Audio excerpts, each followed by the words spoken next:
Patricia Gibson. Thank you, Madam Chair. And I would like to thank the Member for Hove for bringing forward this very important debate. And as you may imagine, I have listened with great interest to this debate, albeit from a Scottish perspective. However, it is in all our interests, in the interest of a decent society indeed, that those who require care can access the care they need and be treated with dignity and respect wherever they live in the United Kingdom. Of course, there are challenges, and many of these have been debated here this afternoon, as our ageing population grows in number and their needs become more complex, requiring additionally trained and supported staff, and all the pressures that brings, as outlined by the Honourable Member for Hove. I want to declare something of an interest in this issue, since my own mother-in-law, Iris Gibson, is fortunate enough to receive wonderful care at the marvellous Haley House, located in the lovely Ayrshire coastal town of Largs in my constituency of North Ayrshire and Arran. And honourable members may be interested in the approach taken in Scotland under the SNP government, which has been working hard to ensure that as many people in Scotland receive care in their own homes. Indeed, the number of older people receiving personal care services in their own homes in Scotland has increased from 36,000 in 2004-05 to 47,810 in 2013-14. And since July 2002, local authorities in Scotland can no longer charge for these services. As well as this, payments for free personal and nursing care have been increased in line with inflation annually by the SNP government since April 2008, improving the lives of around 78,000 vulnerable older people in Scotland. But of course, funding continues to be a challenge both in Scotland and across the United Kingdom. As for carers themselves, Scotland's own First Minister Nicola Sturgeon has pledged to increase carers' allowance to the same rate as job seekers' allowance, which is a clear recognition of the very important job that carers do. But I want to pick up on something that's been highlighted today by several members, and that is what I would call the so-called national living wage.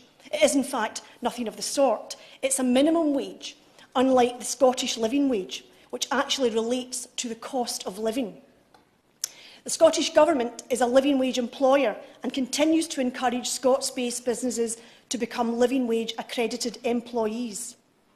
The Honourable Member for Hove is absolutely correct when he says that the caring sector has become associated with low pay.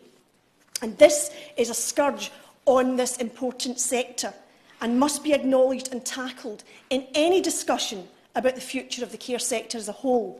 And I agree very much with the Honourable Member for Rochdale that the provisions of the social care precept is not enough. What is needed is more investment in the care of older people from central government. Now, we know that many private care homes argue that they will struggle to pay the national living wage, as outlined by the Chancellor, of £7.20 per hour from April. Never mind the living wage the Scottish Government is encouraging employers to pay, which currently stands at £8.25 per hour. And we've heard about some shocking employment practices from the member for Redcar. But we in the SNP are committed to improving the quality of care in Scotland and will consider carefully the impact of the living wage on the care sector. But make no mistake, any discussion about how to improve the quality of our care must include a discussion about the scourge of low pay. Indeed, the Scottish Government is taking forward the recommendation of the Residential Care Task Force to undertake financial modelling of the costs of paying the living wage.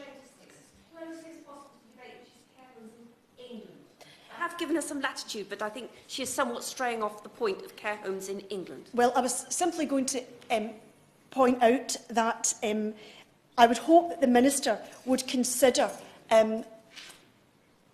looking at making sure that the scourge of low pay is tackled as far as possible under the arrangements of the Chancellor, to make sure that these wage levels are at least enforced, because we've heard from the member of Redcar that even currently that is not the case.